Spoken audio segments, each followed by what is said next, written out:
paro frente a ti. La emoción no me permite hablar. Hoy con tus sueños me encontré. Comprendí cuál es la realidad. Siempre estarás en mí, como el viento sopla eterno, sin banderas ni gobiernos. Vivirás aquí en un eco infinito de esperanza y de libertad.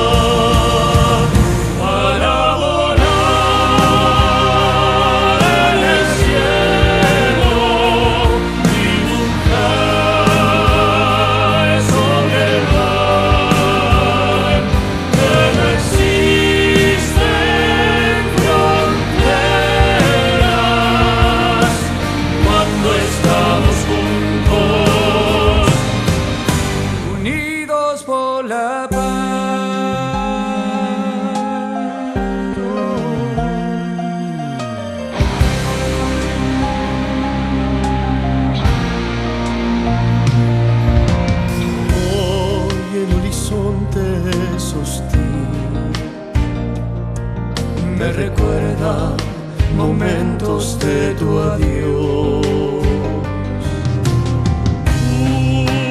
Tú tienes el poder. Si lo quieres, si decides, toda guerra se termina.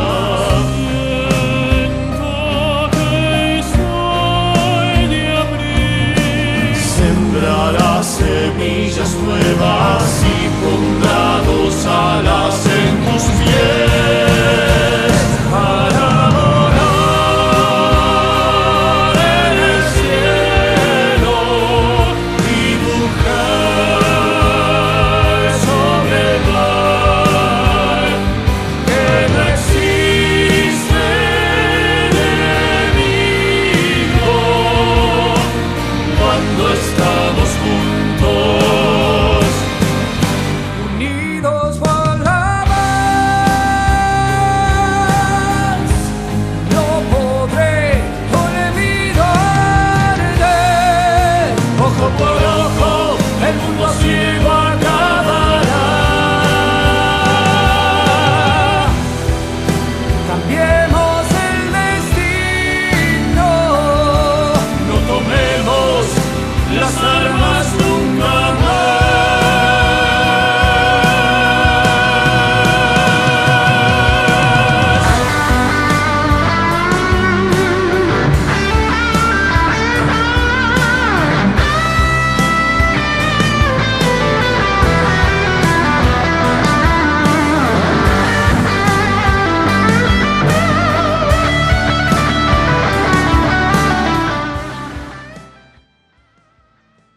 ¿Qué tal, amigos de Por Amor a Ti? Un placer volvernos a reencontrar en este querido programa de todas las semanas. Hoy tenemos muchísimas cosas para ofrecerte, no te podés mover de allí. Tendremos notas médicas, la reflexión de nuestro obispo como siempre, tendremos el rinconcito de los famosos, también tendremos las notas al interior del país con nuestra corresponsal Luba Opeca y tenemos una nota muy especial sobre medicina que te va a interesar mucho. Si vos tenés alguna duda o alguna inquietud, podés formularla a través del mail que va a salir a pie de pantalla, que es poramorati_7@hotmail.com. Ahora sí, si me acompañan, voy a pasar al living. Estamos con Damián Donnelly, que es financista. Gracias por acompañarnos. No, por favor, gracias a ustedes. Y estamos con Eduardo Oderigo, él es abogado. Exacto. Y realmente dije que son dos personas admirables por el trabajo que hacen. Es difícil, vamos a decirlo así, encontrar un financista y un abogado que hagan este trabajo de amor y dedicación que hacen con gente del penal, ¿no? Con gente privada de la libertad, ¿no? Cuéntenos un poquito, ya hemos estado en una nota, Lua le ha hecho una entrevista, pero me gustaría ustedes, la vocación de ayudar y de esta obra de amor que hacen. Bueno, voy a hablar primero yo, gracias. Siempre tuve ese mandato evangélico de visitar a los presos, y la verdad que a través de Eduardo tuve esa oportunidad y mejor aún la oportunidad casi única de poder ser instrumento en poner el rosario adentro de una cárcel de máxima seguridad en un pabellón dedicado al rugby, ¿no? Así que esto fue una gracia de Dios, que estoy muy También, agradecido. perdona, ¿qué te llevó a hacer? ¿Que sentiste el llamado? ¿Qué te llevó a hacerlo por primera vez? ¿Qué fue lo que pensaste? Lo estuve buscando por muchos medios y lo que me llevó fue una tragedia, un accidente en la vía pública de una hija mía, y como él es abogado penalista, él me ayudó, y esa tragedia se convirtió en una gracia muy grande. Lo hiciste en agradecimiento a Dios. No, se fue dando. Se No, fue no dando, es que lo hice de sí. esa manera. Coincidió con que yo quería hacer algo por los presos y no sabía qué tenía que hacer. Y había hecho algunos esfuerzos que no habían sido exitosos. Qué bueno. Y esto fue una gracia especial. De mucho buscar, finalmente lo encontré a través de Eduardo. Bien. Eduardo, abogado y penalista. ¿Eh? Más difícil todavía. ¿Cómo fue? Tiene buena fama, ¿no? ¿Sí? No, pero realmente es muy difícil encontrar un abogado que tenga esta vocación y que haga este acto de amor, ¿no es cierto? Sí, me pasó que cuando empecé a ir, todos los del equipo querían que los defienda. Dije, no, acá vengo a enseñarles a jugar al rugby, no tiene nada que ver que yo sea abogado, penalista y sepa de esto. Además, yo no quiero que salgan ni un día antes de acá. Dije, pero qué mala onda. No, ustedes cometieron un error que lo están pagando. Lo que estamos haciendo es tratar de transmitirle valores y darles herramientas para el día de mañana. Pero esto no es que salgan antes, me hago el amigo y porque acá dañaron a mucha gente que está esperando que ustedes cumplan. Si no, es como mezclar las cosas. Y esto es así de claro, ni un día antes, pero hasta el último día de su pena, estar tratando de aconsejarlos y acompañarlos para el día después. Bien, bien. ¿Y cómo surgió en vos hacer esto? No pensé mucho. Fui, como contaba la otra vuelta, que era con un amigo que quería conocer una cárcel y vi esa necesidad y le busqué la vuelta para hacer algo deportivo que a mí no me cueste demasiado, porque a mí me gusta el deporte, entonces era hacer un poco de gimnasia a la mañana y hacer el bien, hasta ahí. Todo lo demás Se fue dando por añadidura. Sí, no, ni me imaginé. Y muchísimas cosas, como les comentaban la otra vez a Luga, ¿no es cierto? Testimonios que han visto ustedes, cuéntenme alguno. Bueno, en el rezo del rosario, entre misterio y misterio, primero los internos van conociendo los misterios y vamos cambiando de los misterios dolorosos, pasamos a los gloriosos, a los luminosos, a los gozosos. Y entre misterio y misterio vamos los internos van haciendo pedidos concretos. Y bueno, recogemos un montón de testimonios que nos asombran muchísimo y los queremos compartir también, ¿no?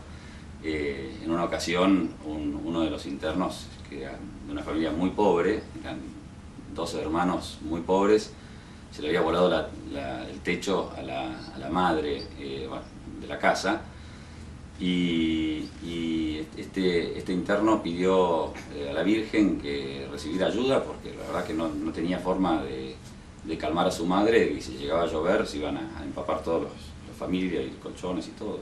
Y ese mismo día, que era un viernes, que es el día que rezamos el rosario, llegaron de la Municipalidad de Tigre para darle chapas, cemento, ladrillos y todo tipo de ayuda que había sido pedida en ese rosario a la mañana. Bueno, yo creo que esos son mensajes que Dios da como para que uno siga con esta obra, ¿no es cierto? Son señales que da como diciendo, estamos haciendo bien lo que hacemos. En otra ocasión había un interno que nunca hablaba, que nunca pedía nada, y de repente pide por un hermano suyo que estaba preso. En realidad pide para que el juez que atendía en su causa, bueno, que se le ablande el corazón y que haga que su hermano lo cambien de cárcel para poder estar juntos porque él le estaba pasando muy bien en este pabellón de rugby y de oración. Y cuando terminamos de rezar el rosario, se golpea la puerta del pabellón y abren y estaba parado ese mismo juez por quien este preso había pedido. Eso fue, nos quedamos todos helados, la verdad que fue una conmoción, porque es muy difícil que un juez vaya a una cárcel, es muy difícil que un juez, si va a una cárcel, vaya más lejos que la oficina del director del penal. Y es tremendamente difícil que se meta dentro de un pabellón. Y sin embargo este juez, ese día, el único día que habló el preso, golpeó la puerta apenas terminamos de rezar el rosario. Y ahí está la fe, ¿no? Ahí está Jesús y la Virgen María presente diciendo sí, sigan con esta misión de rezar el rosario. Y los internos, ¿tienen un rosario? ¿Ustedes les llevan los rosarios? ¿Cómo es? Sí, ellos tienen, además tienen una Virgen del Rugby que han adonado a una mujer y está llena de rosarios colgados, más allá de que cada uno tiene, es regla, digamos, que cuando uno va a rezar un misterio, le saca un rosario a la Virgen y lo rezan a esta altura mejor que nosotros. Y hemos querido transmitir esto de tener una Virgen del Rugby a distintos clubes con los cuales estamos jugando desde el año pasado. Entonces, en vez de darle un banderino o una remera, les entregamos vírgenes del rugby a los distintos clubes. El otro día nos pasó en el último partido con un equipo que se llama Zapa, que Nicolás Degano es una persona que viene con nosotros, se encarga de diseñarlas, ponerle el nombre del equipo, la fecha, y se lo íbamos a entregar después en el tercer tiempo. Pero yo me entero ese día que al capitán del equipo, que era con el que yo había arreglado el partido, que se llamaba Lisandro, me dice: Coco, si yo te digo Coco, vos decime por mi sobrenombre. Ay, ¿cuál es tu sobrenombre? Judío.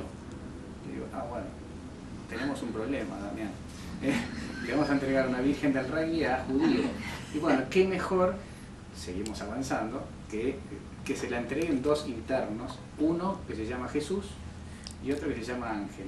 Entonces hicimos pasar a Jesús y a Ángel y le entregamos a Judío la Virgen del Rugby. ¿Cuánto hace que están con esta labor? Desde el año 2009.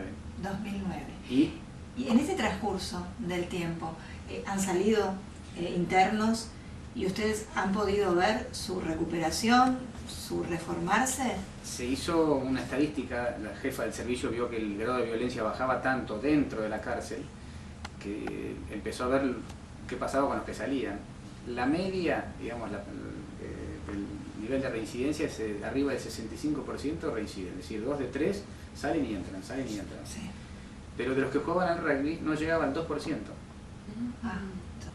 Y yo digo rugby, Damián dice también el rezo, lo cierto es que la conversión. Hay que meterse ahí y tratar de llegarle primero por la cabeza y después llegarles al corazón. Y se necesita más gente que pueda hacer esto. Sí.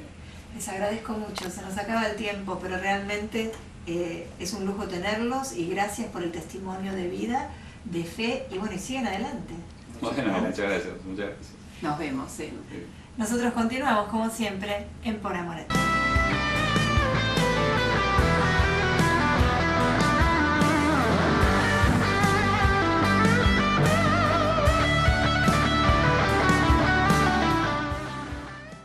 Se empieza nuevamente, como si nada fuera. Bueno, bienvenidos. Hola, estamos con el doctor Noriega nuevamente.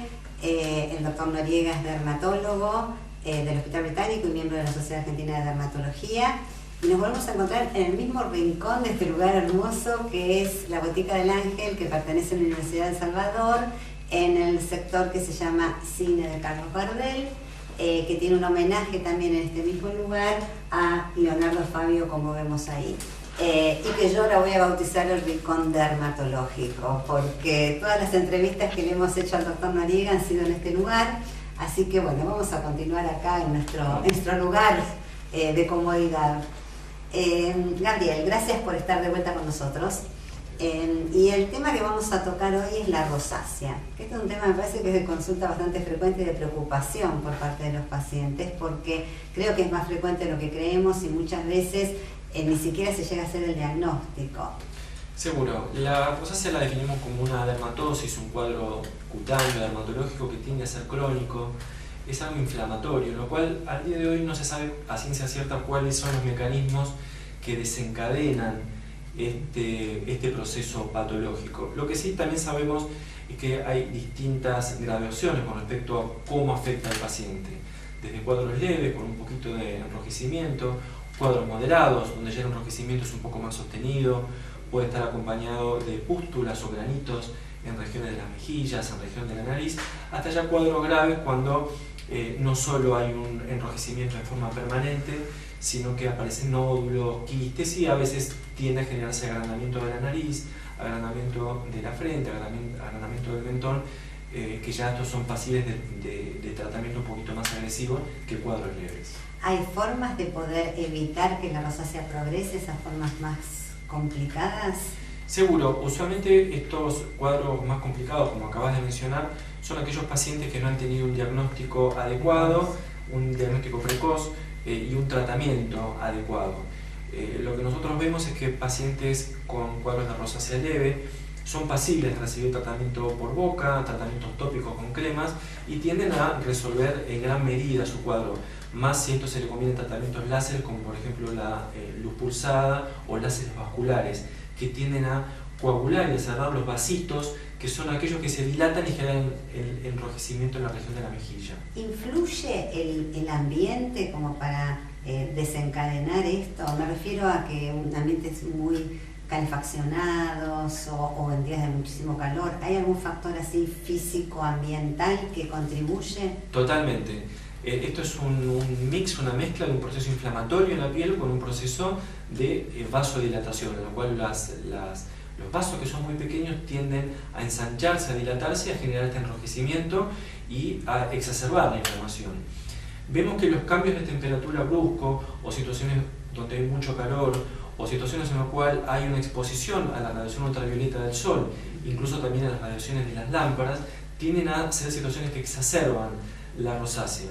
Así que siempre, además de hacer un diagnóstico adecuado y dar un tratamiento indicado a ese paciente, le aconsejamos tratar de protegerse de las radiaciones y tratar de aclimatarse a los lugares y a los medio ambientes donde usualmente se desempeñan. O sea, como para un consejo para el que tiene una rosácea leve, que por ahí no requiere tratamiento oral o medidas, solo necesita tratamientos, digamos, tópicos.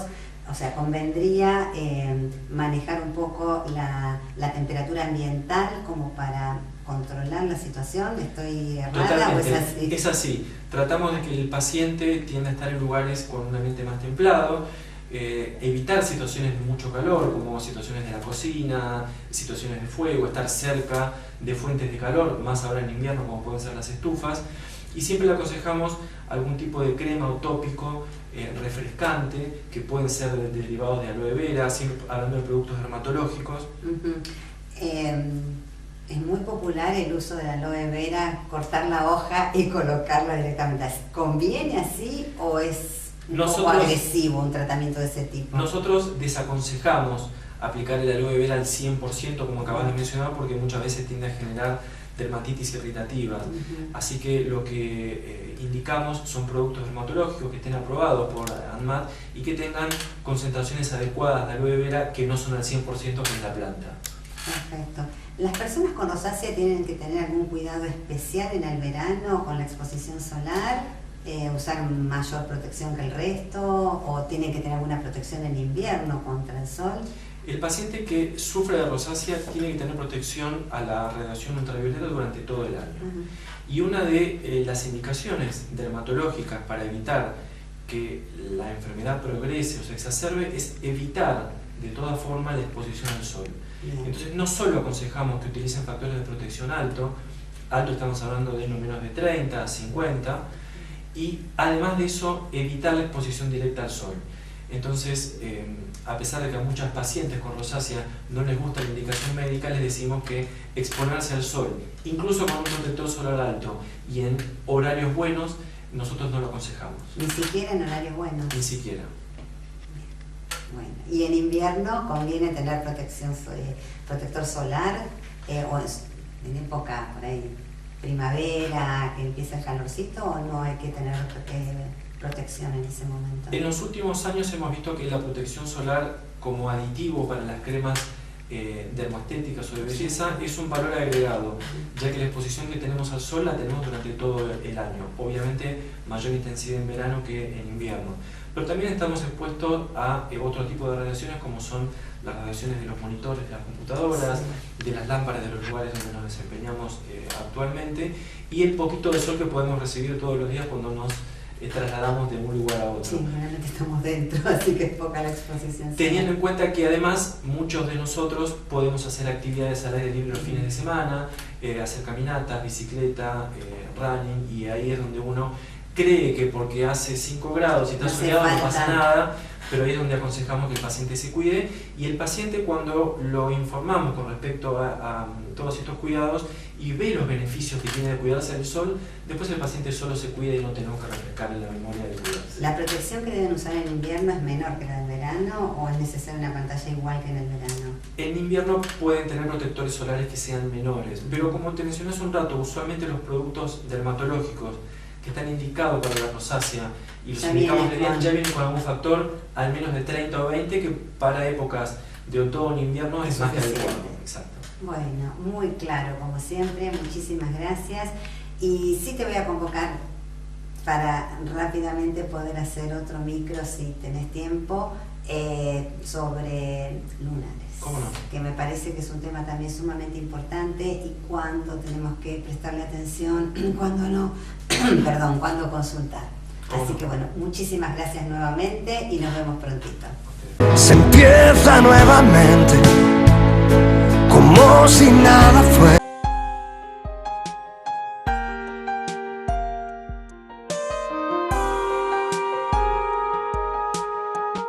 Bueno, continuamos aquí en el espacio que dedicamos a la medicina, como los tenemos acostumbrados todas las semanas. Estamos con el doctor Jorge Martínez, infectólogo. ¿Cómo está, doctor? Muy buenas tardes. Hola, ¿qué tal? Buenas tardes. ¿Cómo estás? Muy bien, ¿no? Si se puede decir, esperemos que todos estemos mejor.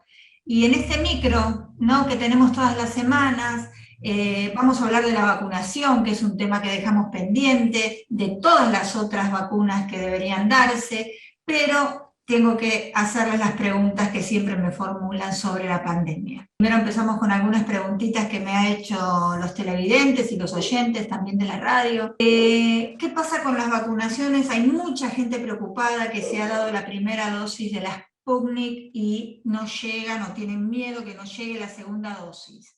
Si tienen cobertura con una sola dosis, si pueden estar con una sola dosis, si es tienen cobertura que les pueda servir, obviamente que más que si no tienen nada, ¿no?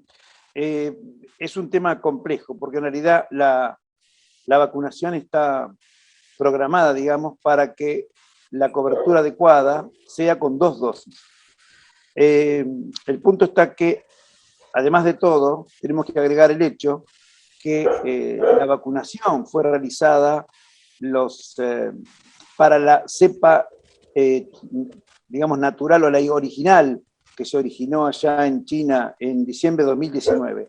Se supo después que todas las vacunas bajan su eficacia luego, a pesar de que uno reciba 2 dosis.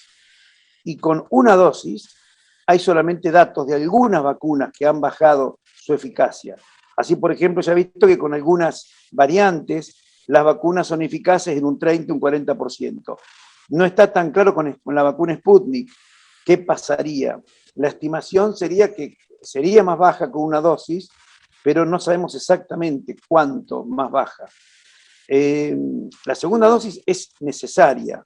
Lo que también es importante saber que no es imprescindible darla a las 3 semanas como se había programado inicialmente, sino que puede haber un retraso, que eso es habitual en las vacunas y que no trae un impacto significativo en la respuesta. La que sabemos que se retrasó 12 semanas porque era mejor era la vacuna de AstraZeneca o Covishield, que son las 2 que llegan acá al país, pero hay que dar la segunda dosis. O sea, no podemos considerar que estamos protegidos adecuadamente con una dosis de ninguna de las vacunas disponibles acá en el país hoy. Perfecto, que...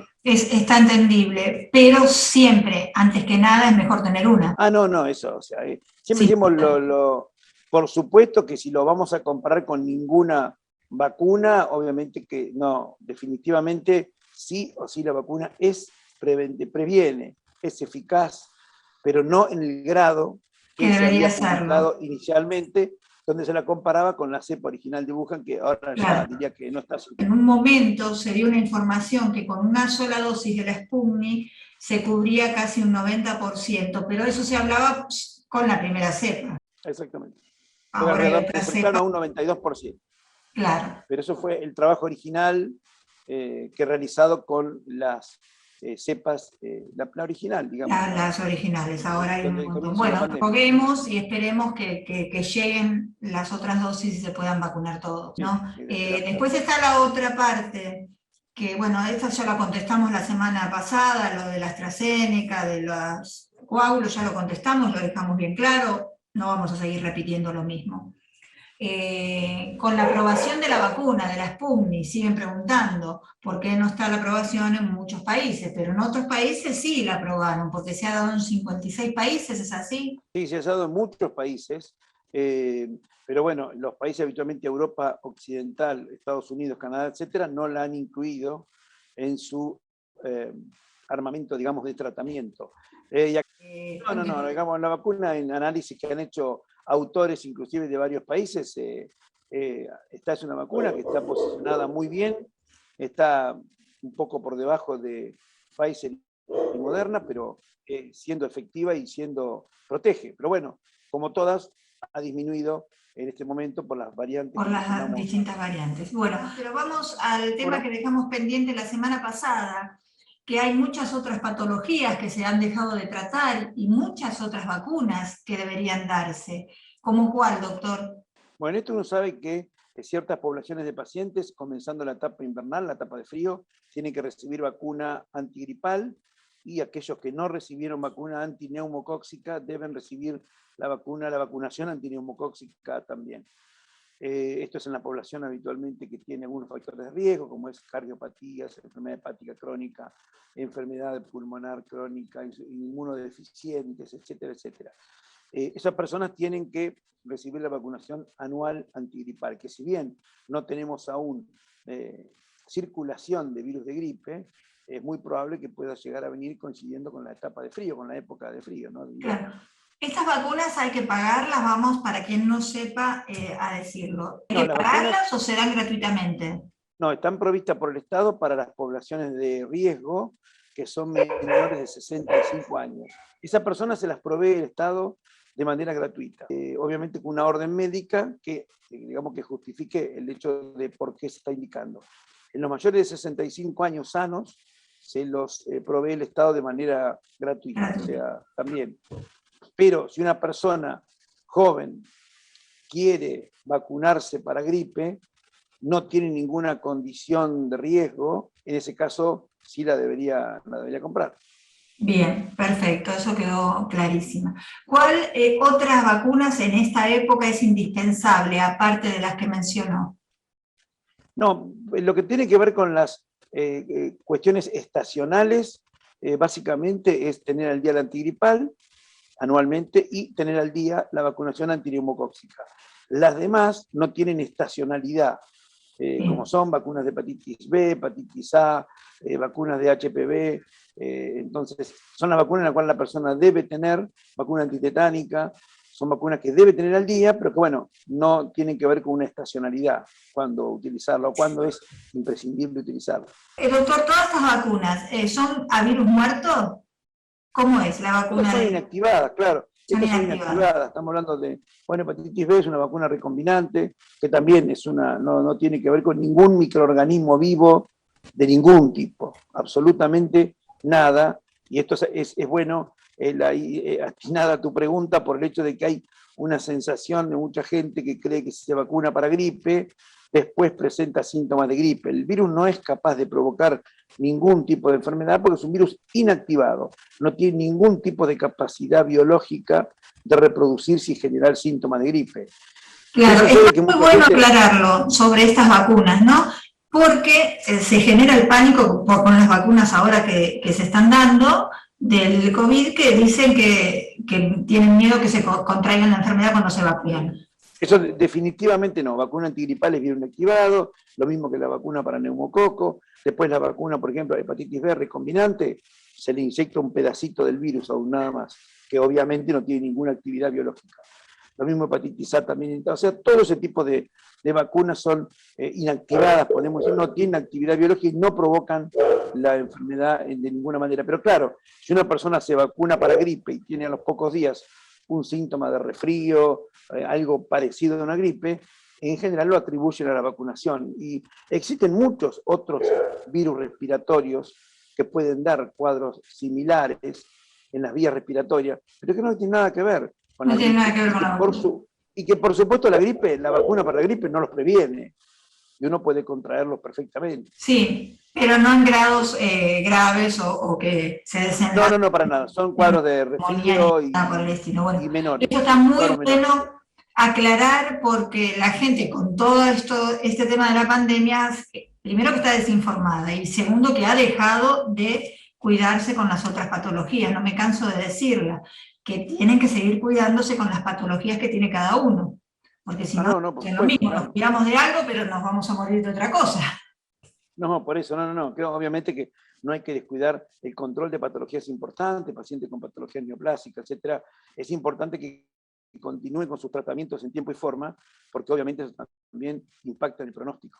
Bien. Doctor, me gustaría, como siempre, que termine con algún mensaje en estos tiempos, cómo los estamos viviendo y cómo está toda la situación. La verdad que creo que fundamentalmente tenemos que tener en cuenta el hecho de la importancia de la vacunación.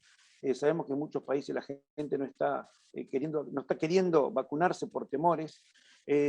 La enfermedad por el nuevo coronavirus es una enfermedad importante, se ven formas graves. La vacuna no es ideal ni perfecta, pero claramente protege. Y un dato importante que volvemos a repetir, que hemos mencionado antes, es que sí, lo que se ve, que quien contrae la enfermedad luego de haber sido vacunado, tiene formas más leves. Y eso sí es importante, porque el vacunado puede contraer la enfermedad, pero va a ser siempre más leve. Y eso se vio, que algunos estudios han demostrado que quien contrae una infección por estas nuevas variantes, que son más graves, no presentan formas graves de la enfermedad si tienen vacunación completa, y también ayuda mucho, aunque sea el tener una única dosis. Es de esperar ahora que nuestras autoridades puedan terminar de completar los esquemas que se iniciaron, porque eso sería lo principal. Y lo demás, bueno, el esfuerzo que pedimos siempre, que entendemos que no es fácil, pero que el del mantener, seguimos haciendo y viendo muchos casos de reuniones familiares que no se tomaron en cuenta, días particulares como Día del Padre, etcétera. Ya tenemos casos de familias enteras que se han infectado luego de reuniones de ese tipo. Por eso la gente no entiende, no toma conciencia. Doctor, la última pregunta. ¿Qué pasa con los niños cuando se infectan? No, los niños habitualmente tienen formas muy leves, o sea, son asintomáticos o tienen formas muy leves. Por eso es que a veces se confunde, y hemos tenido casos de gente, decía, tiene un nene chiquito, pero apenas tenía un poquito de moco, como se dice habitualmente, pero suele tenerlo, dicen habitualmente. Bueno, no, hoy un chiquito de esas características debería ser evaluado, porque puede estar cursando una infección por el nuevo coronavirus, y esto puede, obviamente, transmitir la infección a sus convivientes, ¿no? Habrá que ahí tomar medidas en ese sentido. Pero sobre Perfecto, todo, doctor. Clarísimo, creo que aclara muchos puntos, y bueno, todas las semanas vamos a ir hablando de algún otro tema que les interese a todos y contestando todas las preguntas que tengo. No le quito más tiempo, le agradezco su trabajo. Yo no me canso nunca de decirlo, que ustedes están siempre allí al frente, son los que nos cuidan y los que están agotados de esto, ¿no? Porque realmente debe ser maratónico lo que hacen todos los días. Doctor, le agradezco mucho y nos vemos la próxima semana. Saludos. Adiós.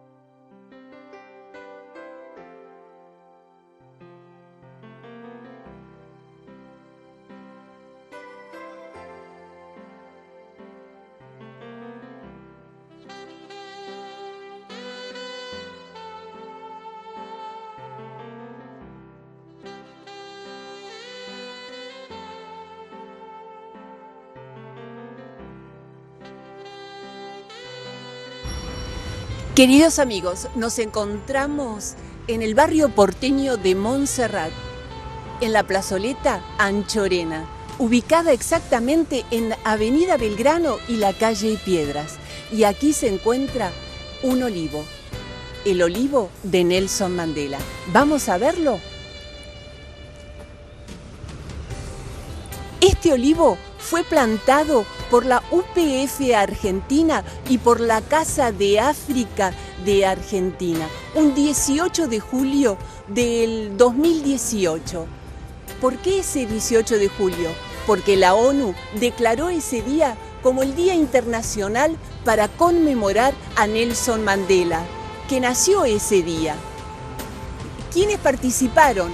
Diplomáticos, representantes de diferentes religiones y autoridades del gobierno de la ciudad. La señora Inés Ortiz, presidenta de la Casa de África, dio sus palabras alusivas junto al señor Miguel Werner, presidente de UPF Argentina. Ese día plantaron este olivo como símbolo de todos los valores que significa Nelson Mandela. Uno de ellos seguramente es el perdón, la unificación, la reconciliación y también la paz. Yo los invito a cada uno de ustedes a conocer este árbol, a pensar, a reflexionar, a mirarlo y ver qué es lo que Mandela nos dejó como su legado. Hay una regla que dice Ubuntu, soy porque somos. Ojalá que este árbol de olivo sea visitado por muchos mensajeros de la paz.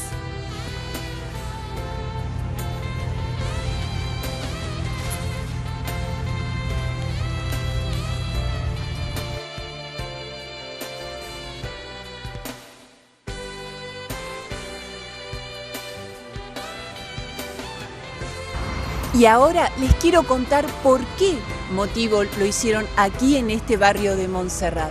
Porque nuestro pasado, nuestra historia nos cuentan que muchos africanos vivieron y padecieron aquí en este barrio, que llegaron desde África.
Diciendo que todo es posible, tengamos valor para ser libres. Continuamos aquí en Por Amor a Ti, estamos en el Rincón de los Artistas. Como siempre estamos grabando en Botica del Ángel, este lugar maravilloso. Estamos en el escenario de Los Ángeles, que está dedicado a la Asociación Argentina de Actores. Y hoy estamos nada más y nada menos con el grupo Héroe. ¿Qué tal, chicos? Un placer que estén aquí, ¿eh? Muchas gracias por la invitación. Por favor, vamos a empezar a presentarnos. Estamos con Federico Piccone. Él es barítono brillante. Claro, barítono brillante, que es el más agudo de los barítonos. Alejandro Falcone, tenor lírico. Spinto. Spinto, ahí está, que también nos va a explicar. Y Sebastián Russo, tenor lírico ligero. Así es. Bueno, después cada uno nos va a contar de qué se trata eso. A mí me gustaría que les cuenten a los televidentes cómo se iniciaron, cómo empezaron. Cada uno su trayectoria, su carrera. Vamos a empezar por vos, Federico. De mi carrera, yo arranco en comedia musical. Desde los 17 años empecé a trabajar con Pepe Cibrián. Y yo era de La Plata, me vine a vivir a Buenos Aires, fue como un cambio muy rápido, muy grande. Empecé a trabajar en el Cervantes con una obra que era El Jorobado de París, donde hacía el coprotagónico. Sí, sí. Y después hice el Jorobado hice una gira con una obra que es Drácula, que también es de Pepe. Sí, Drácula de Pepe Cibrián. También, buenísimo. exactamente. Y después seguimos con El Fantasma de Canterville, que le hicimos en el Ola Membrives, hicimos gira nacional. Así que tenés una y ahí arrancó todo lo mío. trayectoria ya artística. Desde muy chiquito, sí, porque mi viejo es profesor de canto, entonces yo arranqué desde los 6 años cantando, vocalizando, trabajando en canales locales de La Plata. Y bueno, eso marcó un poco mi carrera, y desde ahí empecé a trabajar desde el musical, hasta un día específico que vino un loco revirado que se llama Alejandro Falcón, que me dijo, esta idea, claro, vamos a hacer un grupo lírico pop. No sé, a mí me encanta porque bueno, al que le gusta la comedia musical, le gusta el lírico pop, más el que le gusta las comedias musicales con reminiscencia operística, como El Fantasma de la Ópera, Los Miserables, Drácula, todo lo que tiene que ver con ese estilo. Bueno, el lírico pop es un poco eso también. Claro. Así que bueno, por ahí empezó mi camino. Bien. Y Alejandro, vos Acá estoy. la idea de armar Así es. este grupo. ¿Y vos cómo empezaste? ¿Tu carrera como...? Mira, yo arranqué a los 5 años con las escobas que mi mamá tiraba, tocaba la guitarra y poníamos un single con mi hermano que teníamos de los Beatles, y cantábamos y tocábamos la guitarra. Bueno, me recibí de maestro de guitarra a los 13 años. ¿A los 13 años? A los 13. ¿Maestro de guitarra? Sí, di clase hasta los 15 y después empecé a coquetear con el canto. Empecé a cantar, tuve bandas de rock. No era el perfil que buscaba. Hasta que, pero siempre relacionado con la música. Siempre relacionado con la música, pero bueno, después mi papá me abrió un almacén y había que comer y pagar los impuestos, así que fui almacenero 14 años de mi vida. Y cantaba solamente en mis cumpleaños, pues era el único momento donde tenía de San Isidro. De San Isidro. Era el único momento que tenía mucho público, entonces aprovechaba y cantaba. Pero viste que siempre la vocación surge de alguna forma o en algún momento de la vida, siempre no hay duda, no hay duda. Vino con mucha fuerza y estaba ahí adentro, y bueno, conocí a mi maestra, empecé a estudiar, que fue donde lo conocí a él, nos cruzamos en algunas clases, lo fui a ver cuando hizo El Fantasma de Canterville, en el Ola Membrives, y nos cruzamos en algunos otros conciertos, y bueno, él no sabía que yo estaba pergeñando a armar un proyecto lírico pop. Yo había conocido la obra de Andrea Bocelli, que fue el iniciador de este estilo, y me volví loco. Y investigando me di cuenta que en toda Latinoamérica y en Argentina no había ningún referente lírico pop. Entonces con mi maestra empezamos a armar un proyecto como solista, un proyecto como dúo que incluía una soprano, y un proyecto de cuarteto que incluía 3 tenores y un barítono. Vivimos en Argentina, fue muy difícil, esto lo empezamos a pergeñar en el año 2003, no existía ni el Divo, ni el Bolo, y bueno, claro, todavía no habían surgido ellos. Exactamente, fuimos generando todo el derrotero en favor nuestro, no fue con gran éxito, hasta que bueno, yo fui armando en una carpeta que tenía en mi computadora todos los datos que necesitaba para armar el proyecto, y recién en el 2014 consideré que estaba todo listo para ir a buscar a los cantantes, y obviamente primero lo fui a ver a él 7 años después de haberlo conocido y de haberlo escuchado, y que yo lo había notado. Y le conté todo, teníamos 2 hojas nada más, y él me decía, mira, la verdad estás loco, pero me encanta la idea. Y le dije, bueno, necesitamos un tenor lírico ligero que le dé el protagonismo que el trío va a tener y el nivel internacional que necesitamos. Y bueno, nos pasaron un video de Sebastián entre nuestros contactos, y nos quedamos enloquecidos y dijimos, y lo convocaron a él. Es este. Y Fede me dijo, nos va a decir que no. Te pasaron el video y un sobrecito con... Claro, porque el muchacho estaba cantando en la avenida un do de pecho, una ópera que a mí me encanta de Bizet, que se llama Pescadores de Perlas, y el aria principal del tenor, que se llama Nadir, él tiene un do fabuloso, y él estaba sentado cantando ese do de pecho de 5 o 6 segundos, y yo dije, es este. Es este. No necesitaba saber más nada, aparte el look daba perfecto, ¿viste? La platea femenina gritaba. ¿Y dijo que sí enseguida? Al principio se mostró como un poco reacio porque eran 2 hojas que teníamos. Entonces dijo, estos pibes que me están proponiendo. Claro, eran todos castillos de colores. Pero después se quedó muy sorprendido, yo no me lo olvido más. ¿Cuántos años hace esto? Esto fue el 1 de mayo del 2014. Yo lo fui a ver a él en marzo del 2014 y el 1 de mayo lo convocamos a él a la escuela que tiene Federico en Olivos de comedia musical que se llama Acción. Aprovechamos... 1 de mayo, Día del Trabajador. Por eso, porque estaba cerrada la escuela. Porque ninguno trabajaba. Claro. Entonces aprovechamos y lo convocamos ahí. Y él se quedó muy impactado porque yo soy muy amante de la ópera y de la música popular, pero conozco mucho de las historias, de las gracias, de las perlas, de la historia de la música clásica y operística, y se quedó muy sorprendido con eso y nos quedamos chusmeando sobre ópera como una hora. Y después cuando se iba... Yo fui a buscar el café. No, la musical. No, ya hablaba también de lo musical. Mientras ellos ¿Y charlaban. vos, Sebastián, tu carrera cómo inició? Mira, yo sinceramente me formé en otra profesión, soy técnico mecánico, me dediqué a eso por muchos años, pero siempre me gustó cantar, cantaba en coros de iglesia y demás, y cantaba para mí, como hacía Ale, pero lo hacía para mí. Y más o menos a los 27, 28 años comencé a estudiar, porque ya tenía, digamos, la pasión era cada vez más fuerte y tenía ganas de perfeccionarme, inclusive en las poquitas cosas que yo hacía por ahí. O sea, lo hacías de oído lo que claro. hacías vos, no. Sí, sentía que quizá me destacaba y que las cosas me salían fácil. Naturalmente. Sí. Entonces, bueno, comencé a estudiar y a los menos de 3 años yo estaba haciendo un primer rol solista en el Teatro Avenida y de ahí hasta el día de hoy no paraste de... No paré la carrera con la ópera y bueno, me encontré en el camino con los muchachos. Qué bueno, qué lindas las historias, ¿no es cierto? De los tres, y que congeniaron, y después cuando se pusieron a ensayar, ¿cómo fue? Cuando él nos dijo que sí ese día, ese 1 de mayo, que cuando se iba, que nos habíamos quedado hablando de ópera, se dio vuelta y me dijo, no lo tengo, porque se iba a tomar una semana para pensarlo.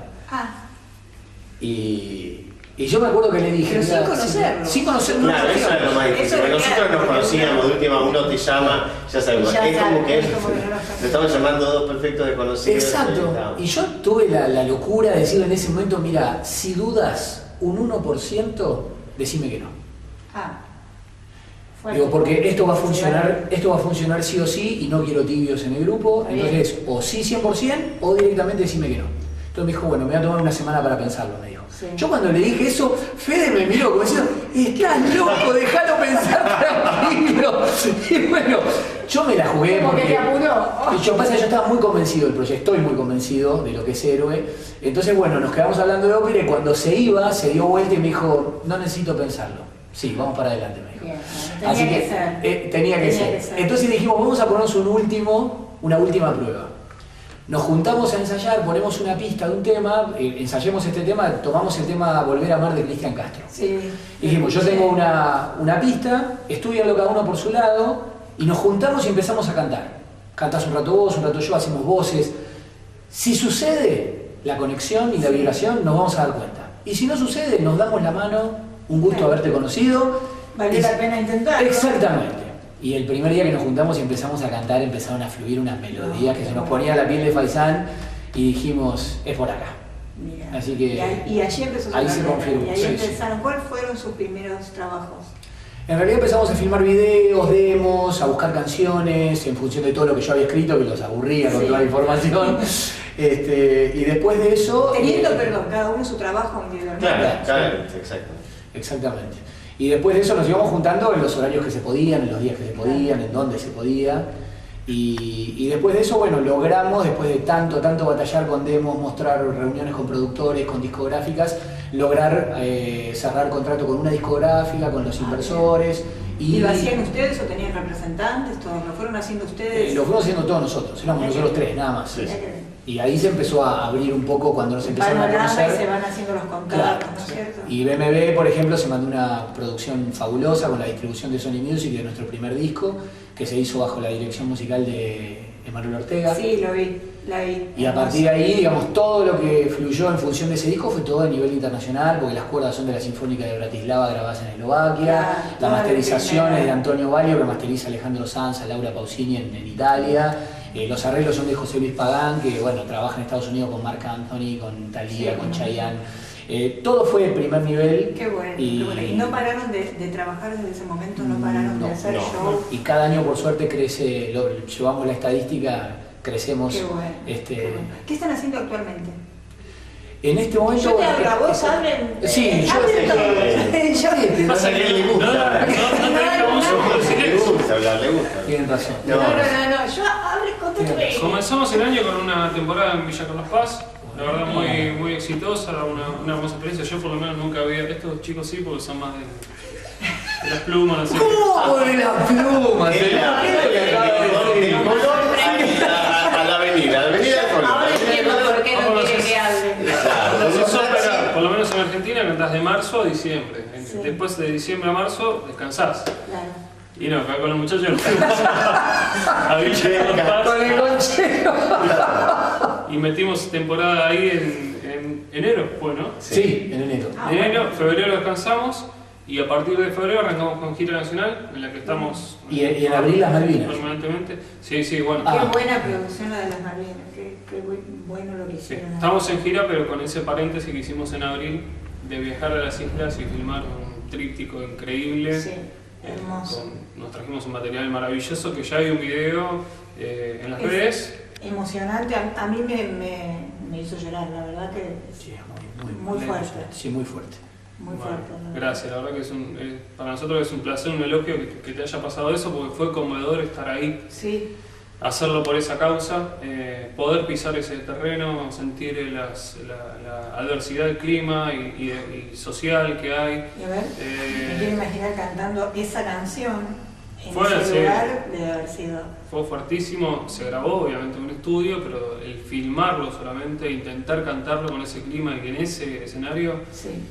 Es muy especial. Yo sería muy atrevida si les pido un fragmento a capela ahora de Aleluya, o prefieren hacerlo después. No lo podemos hacer. ¿Usted puede cantar? Sí, pero empieza usted. Hacemos el final. Claro, así no lo hacemos tan largo. Bueno. Porque Dios nos proteja de un mal final, porque un día podamos experimentar, porque caben con tanta furia.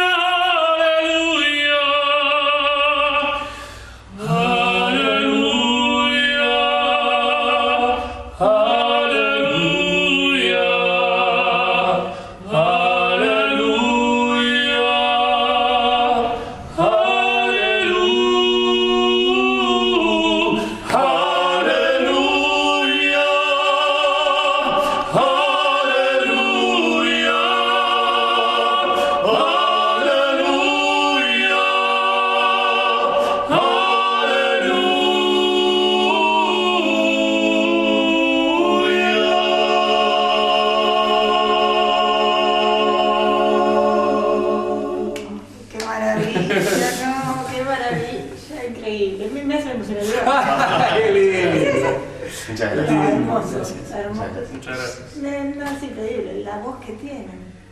Y yo sí. No diga eso. ¿Cómo va a hablar así delante de mí? No, la verdad es que nosotros, el lírico pop es muy joven, es un género muy joven y sus máximos exponentes están en Europa y en Estados Unidos. Y la verdad es que nosotros admiramos a esos artistas como Andrea Bocelli, Il Divo, Il Bolo. Nosotros sabíamos y lo que queríamos era hablar un poco sobre nosotros. Claro. No solamente, o sea, lo que nosotros podemos hacer distinto, más allá de... Ustedes. Claro, ser nosotros y hablar sobre nosotros. De hecho, el espectáculo nuestro tiene mucho humor. Somos argentinos y tenemos una parte de todo tiene eso. que tener eso, está exacto. Perfecto. Y las Islas Malvinas fue una gran excusa para poder hablar mucho más desde un relato y para reafirmarse en lo que son. Sí, sí. La verdad que fue un orgullo hacerlo, pero más allá de eso también queríamos ser la voz de los que no pueden hablar, ser la voz de nuestro pueblo y bueno, a través de este viaje siento que decimos algo que todos que estamos en común acuerdo y que todos sentimos. Y la música teje puentes que la palabra a veces no puede tejer. Y esa es la misión.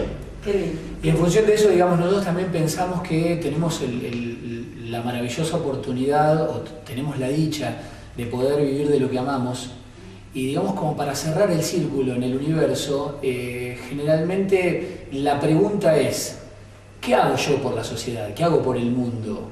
Más allá de entregar mi arte. Sí. Entonces creímos que era una gran oportunidad el viajar a las Islas Malvinas y poder enviar un mensaje de paz al mundo.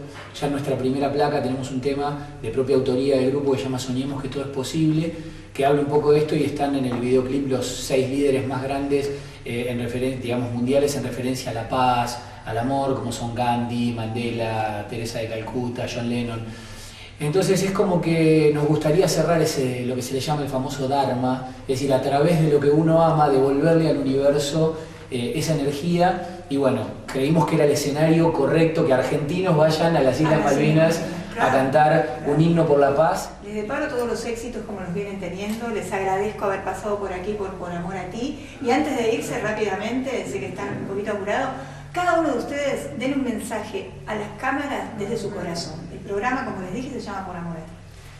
Bueno, creo que hablando sobre toda nuestra experiencia, el mensaje que yo puedo dar es que yo no viví la guerra porque tengo 33 años.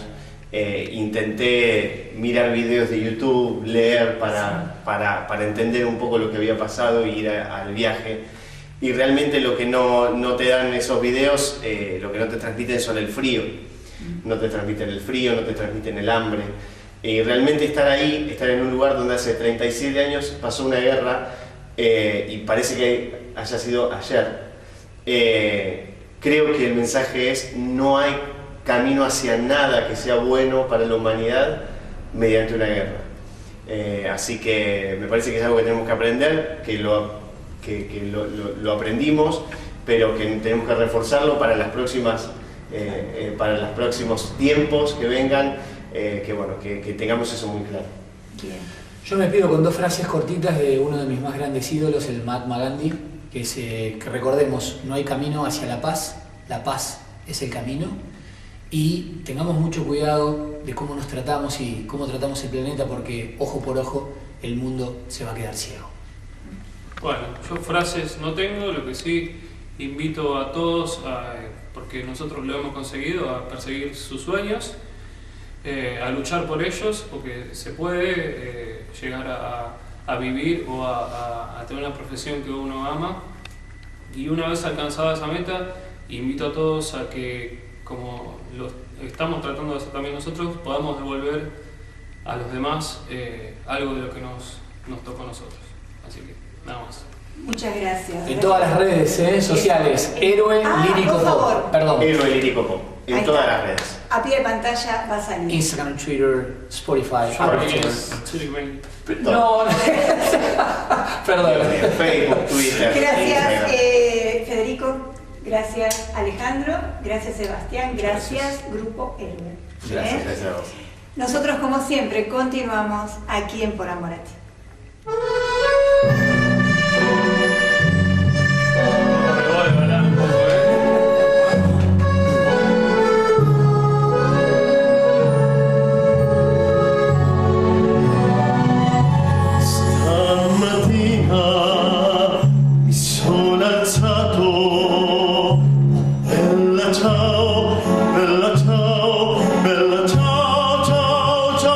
Stamattina mi sono alzato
queremos agradecer a Adriana y al programa Por Amor a Ti, la verdad que la pasamos estupendo. Estupendo, como casa. Qué mujer mona, Adriana, Impresionante. Ahora que se fue lo podemos decir. Exactamente, y aparte que nos trató también, no sé, yo me sentí como en casa, no sé ustedes eso.